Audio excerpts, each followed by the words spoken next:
March 2nd, 2025, Moneyline Grind coming back here on a Sunday with 4 NBA picks for you to make some money. Last night we went 1-2. It sounds worse than what we did. Really thought we had a 2-1 night. Let's go over it. Fred VanVleet, we faded him under 15.5 points plus rebounds. He had a crappy game. Only 3 points, 5 rebounds. Killed that bet. We also had Jimmy Butler. Over 5.5 rebounds versus his former team, the Sixers. Last minute, he said, I don't want to play. So that bet was voided. We get our money back.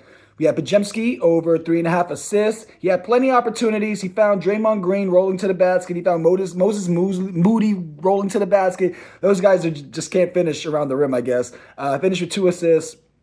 But then we had Brook Lopez, who I thought was easy money. He had an early 3. We only needed 2 threes. He only took 3 3-point attempts. He typically takes around 6, especially since Portis has been gone. So we just didn't get the volume there. So tonight, we're going to make up for it. 4 picks, starting off, Mikal Bridges of the Knicks taking on the Miami Heat. I got him over 17.5 points plus rebounds. This is minus 110. He averages a little bit under 21 PR in the season.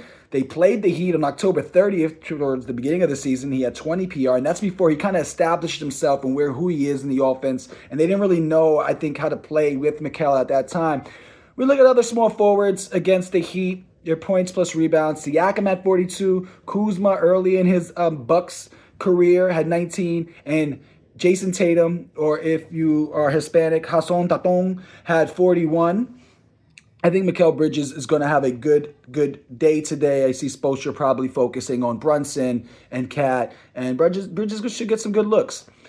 Second pick, taking Chris Dunn, over 9.5 points plus assists. This is minus 104, but you can take it at over 9.5 is minus 130, but you can take it at over 10.5 at minus 104. I like that as well. February 28th, a couple of days ago, they played the Lakers. He had 20 PA. He was all over the place. He's had 10 or more points plus assists in 5 of his last 7, averaging a little under 13 PA in those 7 games. He's at about 12.7. Shooting guards versus the Lakers. So Lakers allow the 7th most assists per game and 11th most points per game to opposing shooting guards, and that's why we saw Chris Dunn have a great game a couple of days ago. Third pick, Trey Murphy, over 21.5 points, minus 110. Recent struggles for Trey, but those were against good defenses. Last 4 games, he's played Phoenix twice and the Spurs twice. Both teams are top 7 against opposing small forwards. Utah allows 2nd most points per game to opposing small forwards. January, he's had 2 games versus the Jazz. He scored 24 and 19 on 46% shooting, and he averaged 8.5 free throw attempts in both those games. So he's been making them foul. He's been getting the freebies, and that's why we like Trey Murphy to get 22 points. He's the most consistent player. He can shoot the most consistent player in the Pelicans, and he shoots 3 ball very, very well. And now he's getting to the line in this matchup. All signs point to 22 points. Our last pick, I hope I get this guy's last name right. Bryce Sensabaugh, over 15.5 points. This is minus 105. The Jazz are banged up. No Collins, no Sexton, no Laurie, no Walker, no Clarkson.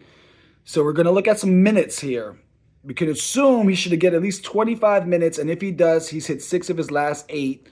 Over 15 points when he gets at least 25 minutes or more. New Orleans, they allow the most points per game and the most 3 points made to opposing small forwards. And Bryce shoots 3s. Last game, I think he had all 3s. He had at least 4 threes. 2 games versus the Pelicans this season. He's had 11 and 15 points. Both games off the bench and with sub 25 minutes. I think tonight we get the volume. And this matchup plays right into his strengths. He's a 3-point shooter. He can hit the 3. He can hit them in waves. 16. I think he gets to it. Those are my 4 picks. No parlay today. It's Sunday and still early in the month. Tomorrow we'll get back on the train, back to our regular scheduled programming. We can get the videos out 12 p.m. Eastern Standard Time, 1 p.m. the latest. But best of luck today. Let's get that money. Let's have a great March.